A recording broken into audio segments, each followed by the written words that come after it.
Welcome back to Reimagining Cyber. My name is Tyler Moffat, Senior Security Analyst, and today we're doing something a little different. I'm actually covering our latest flagship threat report. So if you don't know what that is literally all the trends that we found out in the past year, and we're sort of calling them out, showcasing what matters, what happened, what's the telemetry we saw on the networks and devices we protect, and what you should do about it, right? And specifically, this episode, we're talking about MSPs and the customers and what they should do. And so I'm joined by Mike DePalma, and I'm hoping today we can sort of split the conversation and talk about the biggest findings of the reports, what we saw in the threat landscape, what changed, and then what things are getting more dangerous. And then Mike's going to help us connect what does that mean in the real world MSP side, what needs to change, what customers are missing, and where providers should be focusing their time and services. So Mike, thanks for joining us.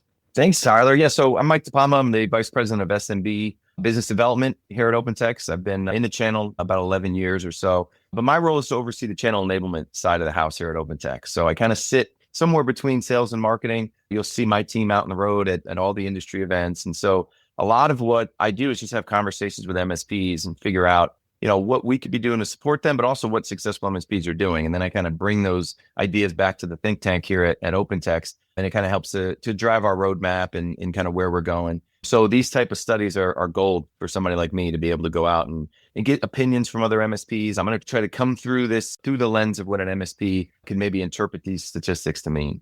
Good stuff. All right. So before we jump into any of the individual stuff, we'll start originally with malware. I think we'll talk about sort of the overall big picture, some of the themes in the report we're seeing. The threat landscape isn't just getting noisier. We're not just seeing number go up. It is definitely getting more targeted, more automated, and of course, AI, giant 800-pound gorilla in the room that we're seeing take hold and bolster not only defenses, but also the attackers as well. And so from the MSP side, do you feel like customers really understand how much the threat model has changed, or are any of them still thinking in terms of more traditional antivirus mindset? Yeah, look, I mean, I do a lot of, in my role, I'm out with partners presenting to a lot of small businesses through our marketing development fund. So I do a lot of lunch and learns and things. And that mindset of the SMB, unfortunately, or maybe fortunately, because it provides an opportunity to the channel, is still viewing security as a product, a commodity you can buy off the shelf, right? Like, all right, I know I got to spend some money on security. What can I go buy? All right, whether it's AV, okay, I'm backing up my data, whatever it is. And that mentality is why the criminals are so successful. It's instead of thinking it as like, no, this is a process. And this is, something that we have to install, this culture of security. A lot of SMBs are still sitting there saying, I can go buy this, which means they're buying the flashiest, they're one of the best radio ad or, whatever it might be. But also they're starting to think like, why do I have to outsource this to an MSP? I could just buy all this stuff. And so it's our job in the channel to really educate, the small business community about, no, like there isn't a single product you can buy to protect yourself. Beyond that, you have to outsource this stuff because it's changing every day. And the more complicated it gets, the more opportunity it's for the channel. So it just comes down to education, in my opinion. I agree definitely on the complexity and the tactics that are changing. In fact, let's dive right in and talk about some malware trends that we're seeing, and specifically just pure numbers, like what is actually going on, and finding just year over year, the number of infections that we're seeing. I'll split it up into business and consumer because it is a pretty big difference. We saw a 61.8% increase in consumer infections, and then business infections still rose by 11%. And so obviously that looks like consumers is exploding and business is only up moderately. But honestly, I think when you look at this, business environments usually have more security controls in place, more policy, more management, more visibilities. But even a double-digit increase at 11-12% is definitely impactful and meaningful, right? And one thing that also stood out is when you zero in on the small to medium-sized business, we saw a 39% increase, specifically in 21 to 100 PCs. And then small businesses had a 28%. So we're talking 28% increase small businesses and 39% increase in medium-sized businesses. And so that's just definitely crazy to see that focus. It's the largest out of all the different shares between small to medium to large to enterprises. Small to medium had the biggest impact and the largest increase. So when you look at those trends through like an MSP lens, what do you think as far as service providers and what they should be hearing? Yeah, I mean, the biggest thing is communication to the small business community, that this is what's happening. because I even looked a little deeper into the numbers and we saw the big drop coming out of COVID where things were moving in the right direction. But when things started to tick up 22, 23, it's actually up 58% since then. Mm, So we're seeing it continue to grow. It's going in the wrong direction. Now it's not spiking as much as consumer, but man, like this is where the channel lives between 1 and 100 seats mostly. I mean, we are seeing co-managed going up market, which is great. But you talk to most MSPs, their sweet spot is in that 25 to 50, 50 to 100. And so to see that, hey, these are where the criminals are attacking. I think the MSP community knows that, but it's still getting the SMBs to understand. Like I can guarantee you, and it's almost impossible to parse out, but folks that are working with an MSP are definitely more at risk than the ones that aren't. And so there's so much white space out there for the channel to keep educating, like, hey guys, you don't read the story about the 25-person manufacturing firm. You read about the big guys. right. It's not newsworthy, but that's where the criminals are going. And because most of the time they don't have a multi-layered approach. They're viewing it as, hey, I just spent some money on security last year. Why do I have to reinvest? Like every time you call me, it's for more money. Well, the criminals they don't even have to change their business model. It's like, all right, they're licking their chops, you know? There's a huge opportunity for the channel. Yeah, no, and I think a lot of the times is the assumption in types of the tactics the malware is being deployed. We see the increase, and the reason for the increase is some of the tactics that they're doing and going for. Like one thing I thought was interesting, just looking at the directory locations that malware downloads into, or people download malware, is literally the downloads folder. And so you would think that it'd be like temp or app data because it's executing out of there for some exploit or something, but it's really not. It's people basically falling for a phishing attempt that got them to manually download, whether it's from an email or from a phishing website or whatever, in the downloads folder. The downloads folder on across the board, consumer and business, is the large share. It's over 30% in both. So they're sort of failing a lot of this security awareness training that's teaching them not to download and execute malware out of the downloads folder, but we're seeing that grow, and it's number one. And that's like, you would think that's like a 2005 stat or something like that, but That one jumped off at me, yeah, dude, because I'm looking at it because we live in the security world, right? We talk about it, and you're like, who's actually doing that? And it turns out that's where they're like, so for a criminal, they don't have to change their business model. That's what I'm saying. yeah, They can still continue to do the stuff they were doing in 2005. And we clearly haven't done a good enough job educating the business community to realize, like, hey, guys, this is the simple blocking and tackling stuff. This is just education. And so that's why I'm sure when you see the numbers that continue to grow up about infection rates, but also the amount of money, the impact it's causing, they don't have to be creative. They could now just tweak it by adding AI to make those phishing emails look more legit. And now we're talking about right. spear phishing, but like, man, it's still so easy for these guys that it's such a lucrative business to be in. On the wrong side, Absolutely. Tyler. And one thing you touched on, talking about the layered security, I completely agree, because you can't just rely on one layer. Education isn't one you can rely on. DNS isn't one you can just like. You want to add those together. So let's talk about that. You really can't stay confined to one layer and think you're good, because Mm-hmm. if you just think about like an email coming in, right, deliver a malicious link, you want to have DNS protection to be able to prevent that communication to that command and control server, whether it's displaying a phishing web page or downloading a malicious payload that's beaconing out. It's important to realize that attackers really don't care how your security budget is organized. They just care if there's a gap anywhere, and they can come Yep. after it. So I'm going to ask to you, what should MSPs be talking to their customers about the layered security approach without sounding like, hey, you need to open up and find another room for another product? Yeah, right. Well, I always I try to talk to business owners in like what language they can understand. So I always just say, look, these guys are salespeople, these criminals, right? So the reason why they're going after small businesses is because they're going to have a higher success rate of getting in, and they're going to get a higher success rate of getting paid because small businesses can't absorb downtime. That's why you see them paying. Mm. But I also know that these guys will follow the path of least resistance. So if you could show them that you've got these layers through DNS and through, you've got an EDR in place to monitor that stuff, they're eventually going to move on because there's so much business out there for them.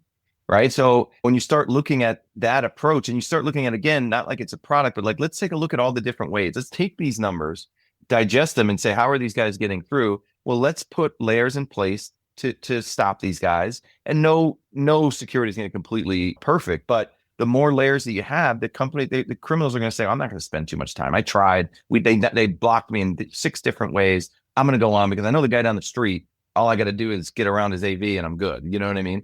Absolutely. And that brings us definitely back to, like you were talking about spear phishing and phishing earlier, is probably one of the easiest layers or infiltrations to get in. In fact, honestly, just covering it, just give you the stats. We saw over 200% increase from year over year, which is really crazy. I mean, I've been researching this for like 15 years now, and phishing has never seen a decline. There's never been a year over year that phishing went down.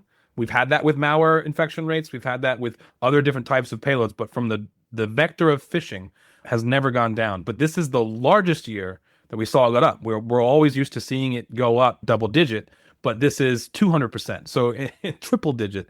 And honestly, like obviously I believe AI has the biggest contribution to that, but it's also from the sense of return on investment. I mean, from a criminal's perspective, this basically costs nothing to pull off. And in many cases, the actual box or server that's sending the phishing emails, they're not even paying for power. They don't even own that box. It's just been a machine that they've infected. And so but the biggest thing I thought what was interesting is the proportion of that phishing.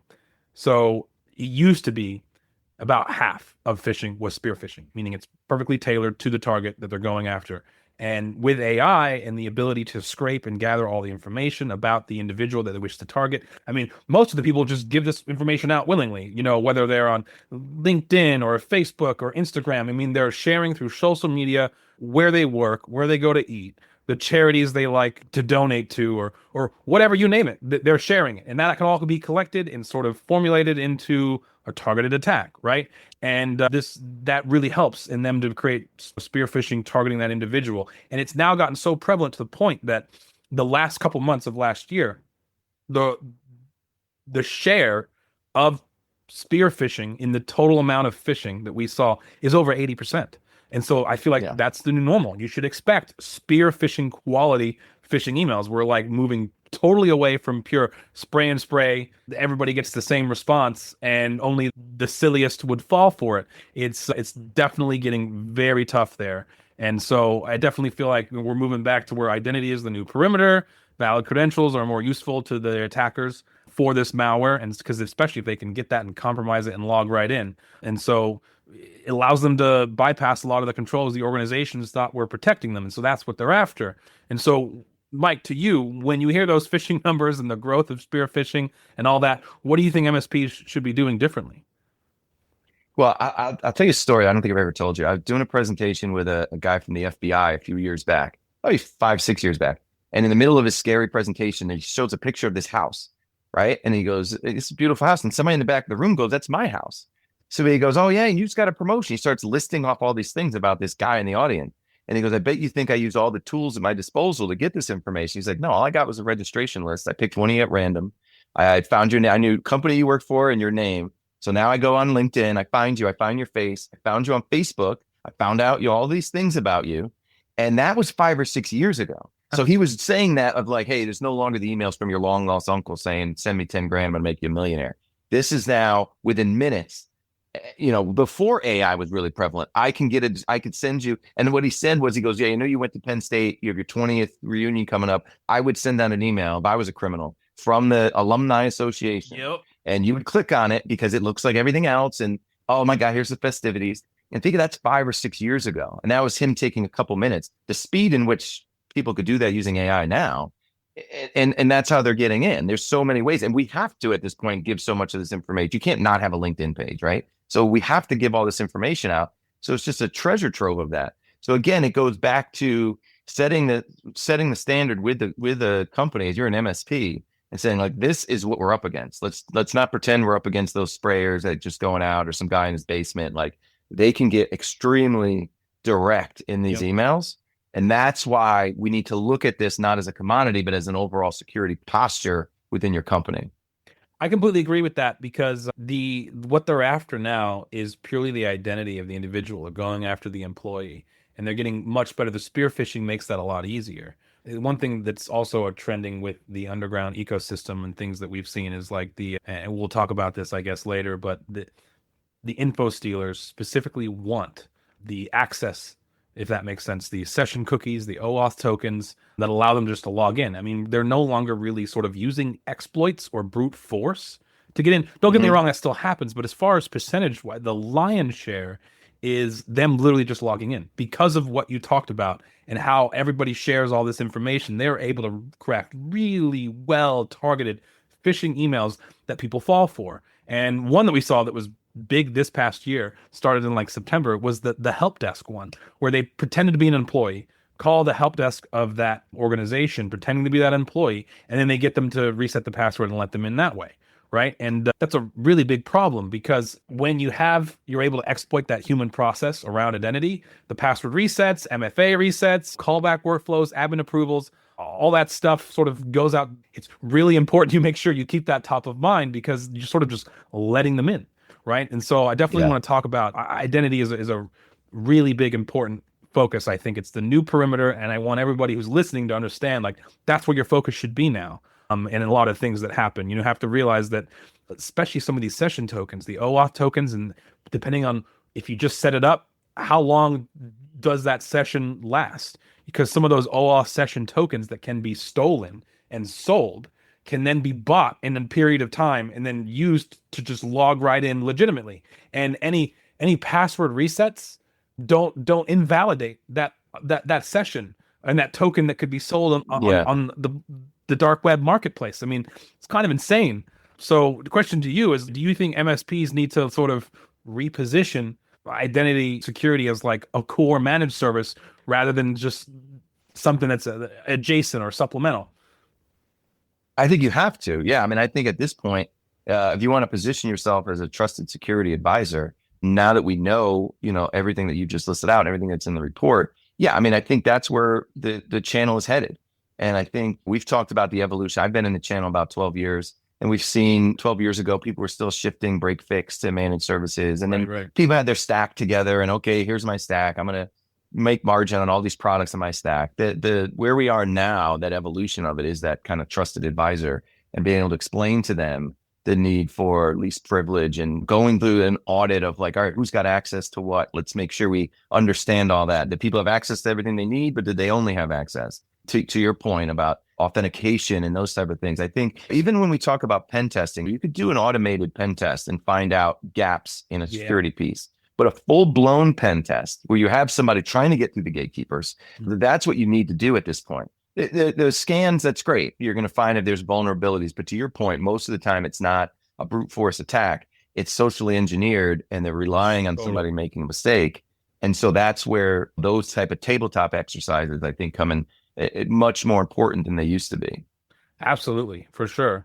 So let's move on to ransomware because everybody loves talking about ransomware. It's definitely one of the top categories that whoever's hearing, executives, they care about most. Well, a lot of times the good reasons. It's the noisy payload, someone that brings all the headlines and how many millions of dollars people have paid, right?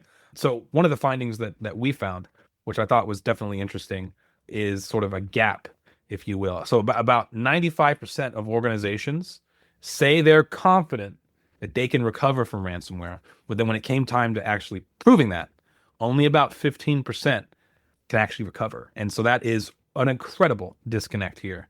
I want to ask your question about that gap there, which is just massive. What's the MSP takeaway from that? What's interesting, that gap has always existed, but I've never seen it this big because I've seen a lot of studies like from all different third parties where as time has gone on, you hear business owners say like, I'm confident that my security posture is good. But then you used to be like, yeah, but I don't think it's not a huge concern for me. And I think that's the case. I think because again, we talked about earlier, you read the stories are all the municipalities and school systems and hospitals and all that. Sure. So again, like that's a stat that should be on every MSP's LinkedIn page. It should be on every newsletter. Like guys, you know what I mean? Let me come in and do an assessment. Like for me, I'm going through my biz dev lens. If I'm an MSP, that's going to be my go-to-market strategy is to say, hey, maybe you are protected. And I hope you are one of the 15%, but let's do an assessment. And you're going to get your foot in the door and say, hey, buddy, there's a ton of gaps here. And you are actually part of that 80% that thinks they're protected and aren't. So the business opportunity there is huge. And again, it comes down to education. It's more of a prescriptive style sales process is what I'd say. Not like, hey, you should do this. It's like if I go to the doctor and I got high blood pressure, they're not going to say, hey, you probably should go on these meds. They're say, no, you got to go on these meds. You got to eat better. You got to go, to the gym or whatever. It's the same thing that MSPs need to do and say, this is why you think you're protected. And this is what you need to do. That's what the successful MSPs that I see are doing. That's how they're going to market with it. That's good stuff. And one more thing I wanted to sort of cover is the gap there. I feel, I like you said, largest you've ever seen. I think it's from, or a contributing factor, I should say, is them not realizing that they are like some of the focal targets. A lot of them think I'm too small. I wouldn't dominate these big headlines that talk about 10 terabytes of data stolen, $70 million paid from a Fortune 15 company. And it's like, that's the severe sliver minority of what these ransomware groups go after.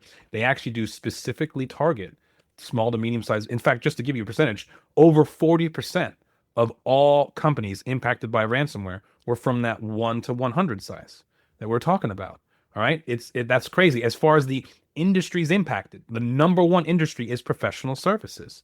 Right. And it's not just from the fact that, you hit an MSP or you hit a small to medium sized business. And going after the MSP is a focus too, because of the pivot downstream to the customers. What may be only like a 20 to 50 employee MSP or 100 employee MSP, they have customers, which are then from there 20 to 100 PCs. And so that pivot downstream from what was under 100 employee compromise of a network then pivots downstream to tens of thousands of machines. And there are groups out there that exclusively target MSPs. Play Ransomware is one of them out there that's doing very well. And so then they know too how much cash is in the bank. A lot of the times when they compromise you and they're moving loudly throughout the network to see who they got, who and what kind of business you are, they want to data exfiltrate and get the most juiciest data they can to add another squeeze and the double extortion, but they know how much money you have in the bank so that you can't play games with them. It's pretty crazy. Yeah, it is. And they'll play. That's why they're so smart. They will put a ransom value that is as much as they possibly can get out of you without making it the Dr. Evil $100 trillion. Yeah. They're going to look at it and they're going to say, I know you could pay me 100,000. I know you can't pay me 10 million. So I'm not even going to ask for that. And I think again, that we go to that. That's why I like our study, because it shows the median, which is a more important median cost of a ransomware attack. I think it was 300 and something thousand, because the government, when you look at their numbers, it's like the average attack is $2 million because that includes a couple $100 million attacks. You know what I mean? Mm-hmm. And it gives like these small businesses like, well, this is just astronomical numbers. Like it doesn't apply to me. But when you're actually looking at it, I'm like, no, it's actually a smaller amount. And to your point, it's such a smart business model for these criminals to go after MSPs, or, because now you could get one MSP that might have 20 employees, but protects 2,000 endpoints. Think how much harder it would be to go and attack those 50 clients that MSP has individually. Right. I just got to get through one. And boom, I'm in the door, and it's land and expand, Absolutely. In fact, I'll give you some of those numbers for the listeners wondering. Just global average ransom payment right now is about $600,000, but that's sharp decrease from what it was just a quarter ago. It was over $1 million, and there was an Operation Endgame where they went after the actual loaders, the sort of ecosystem. They sort of did a supply chain attack against the ransomware as a service groups, which was very successful. Or the most success we have seen law enforcement, as they were sort of switching to a counterinsurgency model and be like, we're going to go after all the underlying ecosystem that you rely on. We're going to go through the command and control servers of your loaders and the first stage payloads that are quiet and stealthy that facilitate the wave for ransomware as the noisy end game payload. And it did a really good job, but it obviously didn't take out ransomware by any means. And so that median ransomware, which is the more likely one you're going to receive, is around 325,000. But some of the what we found directly targeted towards MSPs is around 45% of SMBs end up paying the ransom, and the average amount or 30% of those ransoms were around 250,000 or above.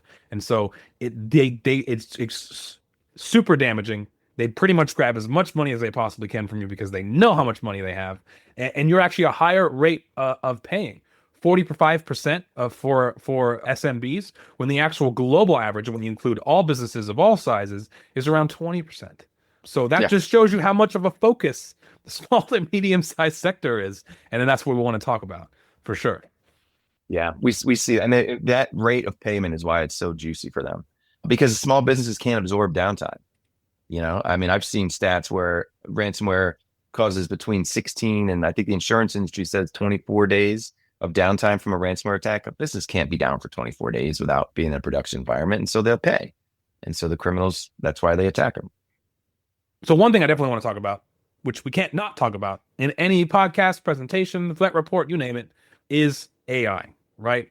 And you have to talk about the implications of the impact that AI has had in basically a lot of this, right? Because it's improving not just in the phishing that we talked about, but it's helping the data collection and aggregation when it comes to automating the research, lowering the skills of barrier for creating, whether you're talking about convincing lures or content, or even the acceleration and production of code, or the ability to host infrastructure that they would need to deliver payloads more effectively and more resilient. All of that stuff is something we're seeing, right? And so we're really seeing AI make it easier for attackers to produce and supply and facilitate all this malicious content, if that makes sense, with essentially less effort.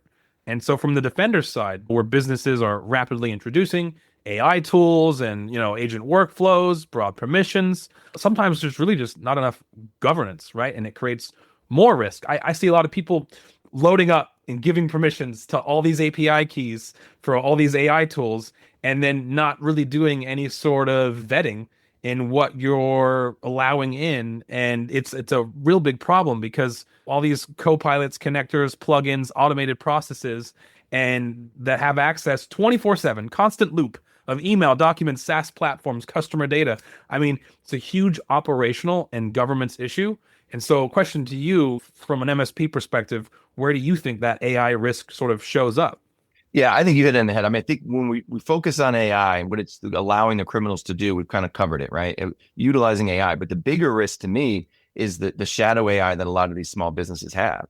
Like, so the place where the MSP fits in is the governance, first and foremost. Like, all these companies out there are just finding a shiny new AI tool to go use, which is just providing so much data and so many entry points for these criminals that for an MSP, I genuinely think, as we were talking about kind of third iteration of an MSP, where the money is going to be made is managing AI for your clients. Mm-hmm. And it starts first and foremost with the governance of it.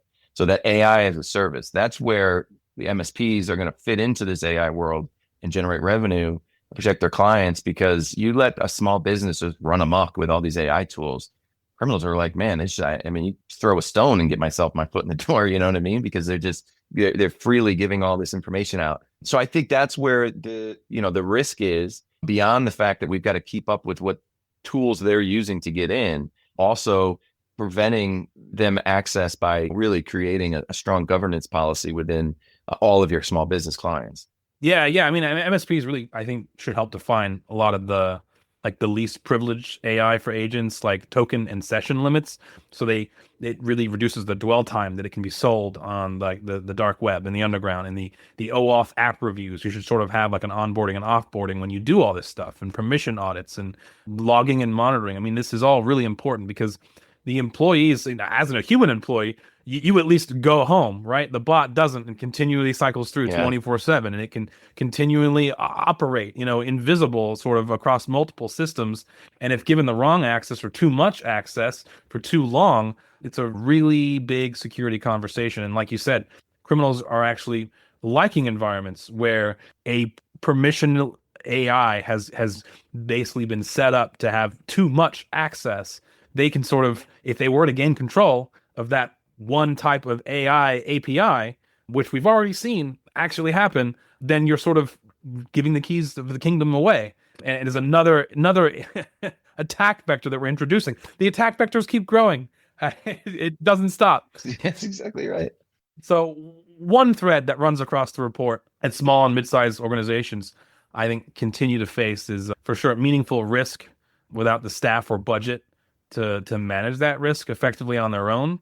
And so I think we talked about it, but the old assumption is that these attackers only care about the headlines, the big giant enterprises, the big large payments, and they don't realize actually return on investment wise, you're the target, you're the biggest one. And I think the MSP role matters a lot right now, and especially for their security teams and organizations. So the question to you would be, do you think MSPs appreciate that and how strategic their role has become?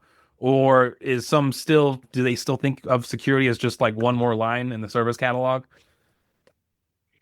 I think the good ones understand it, the ones that are growing. I think, if you're just talking about your security stack as a stack, you commoditize yourself. If you're not introducing the consultative services that come with it, we're talking about managed services. I'm not just the place you come buy your security from. I'm the one embedded into your company as a true business advisor, making sure that we're consistently keeping up with folks. Like that's where the profitability is. Not only is there the stickiness there, because if you've just identified yourself as here's what's under my hood, here's my stack, and that's it. Some other MSP could just swoop in and say, well, I could do the same thing for $10 cheaper or whatever it is. But if you've now embedded yourself as that trusted advisor, we kind of providing these business security outcomes instead of just showing you everything we do, not only does it create that stickiness, but it allows you to expand your services and generate more revenue while protecting your clients. It's not just about trying to get every penny you can out of them, but that's where the growth is going to be in the channel. It's not going to be margins on just reselling products are going to continue to shrink, especially as we go to the cloud and we go to AI. And if your still mindset is still, I'm going to put this tool into place and make my 30% margin, you're leaving a lot of money on the table. B, you're not going to keep up with the MSPs that get it. It's good stuff. That's good stuff. So I guess tying this all together, wrapping up this podcast, appreciate having you on. I'm going to sort of talk about some broad priorities and data points to move forward. I guess some sort of summary tips, if you will. Ones I want to talk about from my side, from the report, suggests you got to understand security is the new perimeter. Identity first security has to move up in the list, has to be on everyone's top 5. Phishing resilience needs to be sort of architectural, not just educational anymore. You've got to have sort of procedural verification process. We've seen so many BEC compromises. And there was one with Ferrari recently where they had a procedural where they tried to change the bank account last minute for a big payment, the same tack that they always do. And it was like $50 million or something.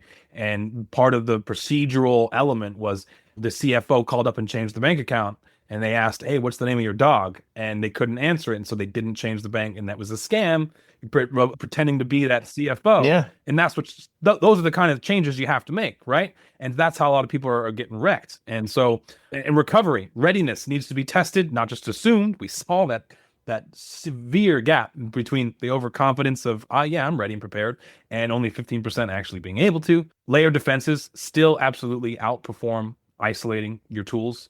AI adoption needs to be governance and consultation from day one. And SMB and mid-market customers should absolutely, you have to understand, stop assuming you're too small to matter. You are literally the focal point and the target return on investment for these criminals. And so if you had to translate any sort of MSP action plan, what would you say are your top priorities?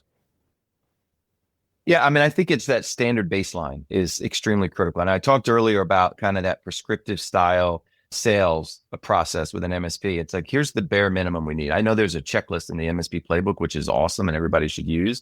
Like, here are things that are non-negotiable. We need to have this in there. But I also think, there's a lot of stats in here that are scary. But I think it's important for an MSP to, because sometimes when it's too scary, the small business just throws their hands up and I'm like, well, if it happens, it happens. Nothing I could do. So I think it's important to take this and say, no. But if you follow these steps, you could follow every attack that's happened in the paper and figure out exactly how they got in, whether it was socially engineered spear phishing, whether it was a vulnerability and there was a brute force. And you're able to calm the small business down and be able to provide them information. You might have seen this article. Let me tell you why you're protected. Like, keep it positive as well. Baseline, the governance of AI is extremely critical. Like, this is where you want to start to get ahead of the curve. This AI wave is coming and we're kind of midway through it. Where does the MSP fit in? Well, that's the starting point right there. Have a baseline AI as a service plan of like, yes, AI is going to be great. I'm going to help you provide these business outcomes on the productivity side. But if we're in order to do that, we have to have a standard baseline for governance and AI. I think, those are the simple kind of things that you can go to market with and include in your stack that really will start to separate you from what other folks, in the industry are doing. That's good stuff. And definitely a great note to end on, because really, I feel like this report is just more than a collection of stats, right? It's signal. It's telling us where's the pressure building, where are the trends, where are attackers gaining efficiency, and where we as defenders, especially MSPs, need to adapt, right? It's really important. So I appreciate you joining me, Mike, to help translate that report and what it actually means to the field. Yeah, no, it tells a story. You read that report, it tells a story about where we're going, and you can almost start to make some predictions. I won't make predictions about where it's going to look like next year, but because you could see the trends. And so let's all interpret this as a community, right? There might be people that interpret it differently, and I love that. That's what's so great about the channel. I'm out on the road all the time. If you're interpreting it differently, or hey, look at, we're all in this together trying to figure out how we're going to win here. So yeah, great stuff. I love these kind of reports. Well, thanks for coming on, Mike. I appreciate it. Yeah, anytime, Tyler. Appreciate it. And thanks for everybody listening. We'll have links for you for the full threat report. We also have an interactive executive summary, which is actually really cool and flashy. And then the biggest thing I think you definitely want to take a look at, we sort of have an MSP playbook where we pull out the stats that matter for you and then actually have actionable operational guidance on what to do and what success looks like. And if you want to dig deeper, definitely check those out in the links. They're all available in the episode notes. Other than that, feel free, if you found anything useful in this podcast, to go ahead and share it to anybody else. Other than that, we'll see you next time on Reimagining Cyber.